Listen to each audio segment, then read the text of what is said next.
Hello friends, আপনারা সবাই কেমন আছেন? আশা করি আপনারা সবাই ভালো আছেন। আমার চ্যানেল সুস্মিতাজ ফুড জাংশানে আপনাদের সবাইকে স্বাগত জানাই। আজ আমি আপনাদের সঙ্গে শেয়ার করব সবজি দিয়ে নিরামিষ মুগের ডালের রেসিপি। আশা করি এই রেসিপিটি আপনাদের ভালো লাগবে। যদি এই রেসিপিটি আপনাদের ভালো লাগে তবে অবশ্যই বাড়িতে ট্রাই করবেন এবং আমার চ্যানেলটিকে সাবস্ক্রাইব করে পাশে থাকবেন। সবজি দিয়ে নিরামিষ মুগের ডাল বানানোর জন্য আমি উপকরণ হিসেবে নিয়েছি 100 গ্রাম মুগের ডাল। এছাড়া সবজির মধ্যে নিয়েছি আলু এবং গাজর, যেগুলো আমি একই সাইজের কেটে নিয়েছি। আপনারা চাইলে ফুলকপি, বিনস, মটরশুঁটিও এই ডালে ব্যবহার করতে পারেন। মশলার মধ্যে নিয়েছি হলুদ গুঁড়ো, 5 ফোড়ন, একটি তেজপাতা, একটি শুকনো লঙ্কা, চিনি এবং সামান্য দারুচিনি, এবং নিয়েছি স্বাদ অনুযায়ী নুন।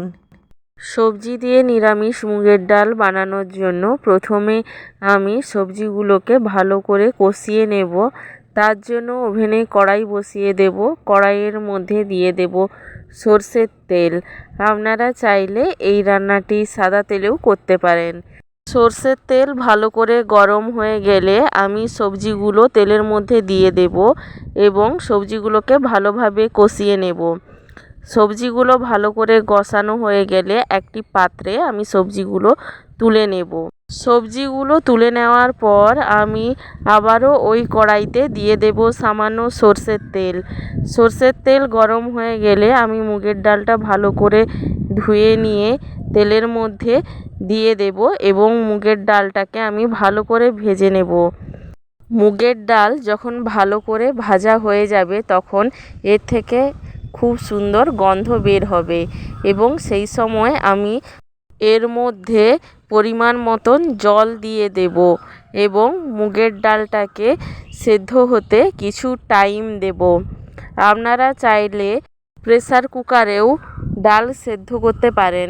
সেক্ষেত্রে প্রেসার কুকারে ভেজে নেওয়া ডালটা দিয়ে দিতে হবে এবং ভেজে রাখা সবজিগুলোও দিয়ে দিতে হবে এবং পরিমাণ মতন জল দিয়ে 2 থেকে 3টে সিটি লাগিয়ে নিতে হবে, তাহলেই ডালটা সেদ্ধ হয়ে যাবে। আমি যেহেতু কড়াইতে সেদ্ধ করছি সেহেতু মুগের ডালটা যখন হাফ সেদ্ধ হয়ে যাবে তখন আমি এর মধ্যে আগে থেকে ভেজে রাখা সবজিগুলো দিয়ে দেব, যাতে করে ডাল এবং সবজিগুলো একসাথে ভালোভাবে সেদ্ধ হয়ে যায়। ডাল এবং সবজিগুলো যখন ভালো করে সেদ্ধ হয়ে যাবে তখন আমি এর মধ্যে দিয়ে দেব স্বাদ অনুযায়ী নুন। নুন দেওয়া হয়ে গেলে আমি এর মধ্যে দিয়ে দেব হলুদ গুঁড়ো। নুন এবং হলুদ গুঁড়ো দেওয়া হয়ে গেলে আমি খুন্তি দিয়ে সমস্ত উপকরণগুলো ভালোভাবে মিশিয়ে নেব এবং ডালটাকে ভালোভাবে ঘেঁটে নেব, যাতে করে ডালটা দানা দানা না থাকে।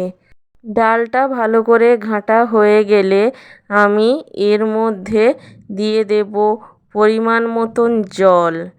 জল দেওয়া হয়ে গেলে আমি এতে দিয়ে দেব একটু চিনি। যেহেতু নিরামিষ ডাল সেহেতু চিনিটা দিলে ডালটা একটু খেতে মিষ্টি লাগে এবং ভালো লাগে। আপনারা চাইলে চিনিটা অ্যাভয়েডও করতে পারেন। চিনি দেওয়ার পর ডালটা সামান্য ফুটে উঠলে আমি ডালটাকে একটি পাত্রে নামিয়ে নেব।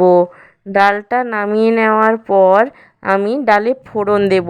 তার জন্য ওভেনে আবারও কড়াই বসিয়ে দেব এবং কড়াইতে দিয়ে দেব সামান্য সরষের তেল। সরষের তেল গরম হয়ে গেলে আমি তেলের মধ্যে দিয়ে দেব শুকনো লঙ্কা। শুকনো লঙ্কা দেওয়া হয়ে গেলে আমি দিয়ে দেব তেজপাতা। তেজপাতা দেওয়া হয়ে গেলে আমি দিয়ে দেব দারুচিনি। দারুচিনি দেওয়া হয়ে গেলে আমি দিয়ে দেব 5 ফোড়ন। পাঁচ ফোড়নটা যখন খুব সুন্দর করে ভাজা হয়ে যাবে তখন এর থেকে খুব সুন্দর স্মেল বের হবে এবং ঠিক সেই সময়ে আমি ডালটা দিয়ে দেব এবং ডালটাকে ভালোভাবে নেড়ে চেড়ে নেব এবং ডালের মধ্যে দিয়ে দেব 1 চামচ ঘি। ঘি দেওয়ার পর ডালটাকে আমি 2-3 মিনিটের জন্য ফুটিয়ে নেব এবং ফুটিয়ে নিলেই আমার সবজি দিয়ে নিরামিষ মুগের ডাল রেডি হয়ে যাবে এবং আমি ডালটাকে একটি পাত্রে নামিয়ে নেব এবং গরম গরম ভাতের সাথে পরিবেশন করব সবজি দিয়ে নিরামিষ মুগের ডাল। আপনারাও এইভাবে বাড়িতে বানিয়ে খাবেন, দেখবেন খুব ভালো লাগবে।